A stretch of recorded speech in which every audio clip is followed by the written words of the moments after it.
मैं किसी नाले तो डंगर ते 15-16 साल तो मुलाजमत कर रहा। पानी इधरों आया, काफ़ी पानी 5-6 फुट आया, गेट उन्हें तोड़ दिता। मालक साढ़िया का कुंडा शुंडा तोड़ के पानी अंटर मैं आया सी, फिर इधरला छोटा दरवाज़ा खोलिया, नहीं तो दीवारां दूरा भी टुट जानियां सी। सामान किधर गया जिहड़ा तुहाडे बची ली सी? सारा इधर 10 फुट डूंगा टोया उहदे विच थल्ले लंघ गया। छोटी जी कमेटी पाई हुई सी, वो बस वो कुछ निकली, कोई तनख्वाह माड़िया मोटियां, कोई चीज़ नहीं रही, सब कुछ रुड़ गया। एक बाप के लिए बहुत मुश्किल होता है अपनी बेटी को ब्याह के रुखसत कर देना, लेकिन उससे भी ज़्यादा हमारे मुआशरे में मुश्किल होता है उस बेटी के लिए जहेज़ बनाना। लोग अपनी पूरी पूरी ज़िंदगी लगा के जिस दिन बेटी पैदा होती है तभी से जहेज़ बनाने लगते हैं और शादी तक बड़ी मुश्किल से चंद चीज़ें जोड़ पाते हैं, ख़ास तौर पर तब जब वालदैन गरीब हों। ये एक वालदैन है एक बच्ची के, उन्होंने अपनी बेटी का निकाह किया चंद रोज़ कबल और उसके लिए उन्होंने कई साल लगा के अपने जहेज़ का सामान थोड़ा थोड़ा करके बनाया था और ये वो सामान के बाकियात हैं जो यहाँ बची हैं। सैलाब इनकी बेटी का जहेज़ का सामान बहा के ले गया। वॉशिंग मशीन काबिल इस्तेमाल नहीं रही, कुछ टेबल्स पड़े हुए थे वो काबिल इस्तेमाल नहीं रहे। एक कमरा हम आपको दिखाते हैं जिसके अंदर चीज़ें रखी गई थी, फर्नीचर रखा गया था, बेड उसमें मौजूद था, सोफ़ा था और उसकी भी अब हमें सिर्फ बाकियात ही नज़र आती हैं। कैमरामैन जमील आपको दिखाएंगे कि ये बेड था जो इस वक्त टूट फूट का शिकार हो चुका है। सोफ़ा काबिल इस्तेमाल नहीं रहा, कई दिन तक तकरीबन 4-5 रोज़ तक ये कमरा जो है वो ज़ेरे आब रहा, पानी भरा हुआ था इस कमरे के अंदर और उनका जो सारा सामान था वो सैलाब के अंदर बह के चला गया। बात भी कर लेते हैं। सर, ये आपने क्या काम करते हैं और आपका नाम क्या है? मेरा नाम मोहम्मद मनीषा सर, मैं किसी नाले तो डंगर ते 15-16 साल तो मुलाजमत कर रहा। ਤੁਸੀਂ ਸਾਡੇ ਨਾਲ ਵੀ ਆਓ, ਨਾਲ ਦੱਸੋ कि पानी आया कित्थों सी तुहाडे घर ते पानी चला किस तरह गया, यानी कि सामान किस तरह गया?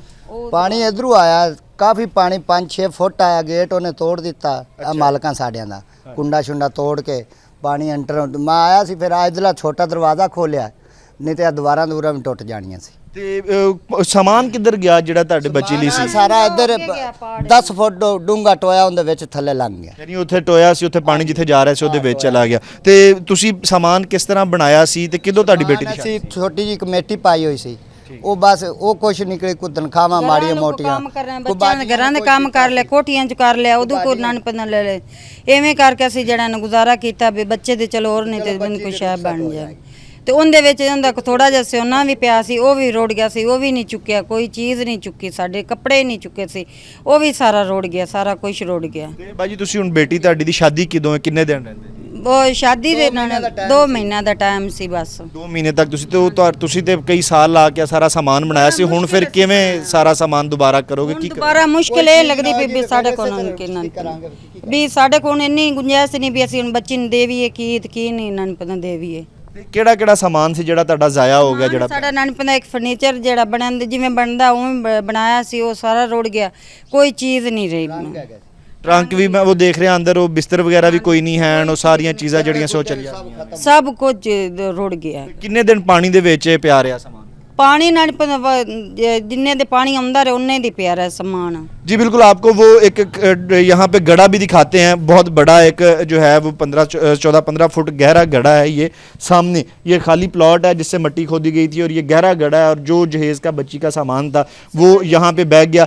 यहाँ पे जो वालदैन थे वो यहाँ पे सामान रखा हुआ था, जब सैलाब आया तो वो यहाँ पे मौजूद नहीं थे, उनकी गैर मौजूदगी में ये सारा सामान यहाँ से जो था वो बह के इस गड्ढे के अंदर आया और सारा सामान जो है वो ख़राब हो चुका है। उनसे बात भी मज़ीद कर लेते हैं। सर, अब बेटी आपकी की शादी कहाँ पे करनी है? इधर कहीं करीब ही करनी है और किस तरह से? करीब भाई हैगा मेरा इधर इत्थे रहिंदा नाल ही आ परले पासे। ਉਹਨਾਂ ਨਾਲ ਫਿਰ ਤੁਹਾਡੀ ਹੁਣ ਗੱਲ ਹੋਈ ਹੈ सामान ਦੇ बारे च? ਇਹ ਕਿਹਾ ਵੀ ਹੁਣ ਤੇਰਾ सामान नहीं तो फिर जिवें तू कहेगा की कर सकते हैं। जी बिल्कुल, ये वालदैन हैं, उन्होंने कमेटियाँ डाली, उन्होंने 1-1 रुपया जोड़ा। 14,000 की तनख्वाह में से उस बच्ची की वालदा ने लोगों के घरों में काम किया, लोगों के कोठियों में बंगलों में काम किया, 1-1 रुपया जोड़ा, कमेटियाँ डाली और फिर यहाँ अपनी बेटी के लिए सामान बनाया था कि अपनी बेटी को इज़्ज़त के साथ बाइज़्ज़त तरीके से वो रुखसत कर सके। लेकिन उनका सारा जो जहेज़ का बच्ची का सामान था वो ज़ाया हो गया, इनके अपने घर का भी सारा सामान ज़ाया हो गया। जो बच्ची के लिए फ़र्नीचर बनाया था, बिस्तर बनाए थे, सारी चीज़ें थी वो सैलाब का पानी अपने साथ बहा के ले गया। उनके कपड़े, बच्चों के सारी चीज़ें जो थी वो ज़ाया हो गई हैं और ये मुंतज़िर हैं कि इनकी कोई मदद करे, कोई इनके रिलीफ़ को आए ताकि अपनी बच्ची को बाइज़्ज़त तरीके से रुखसत कर सकें। उस्मान खादिम कंबो को इजाज़त दीजिए। अल्लाह हाफ़िज़।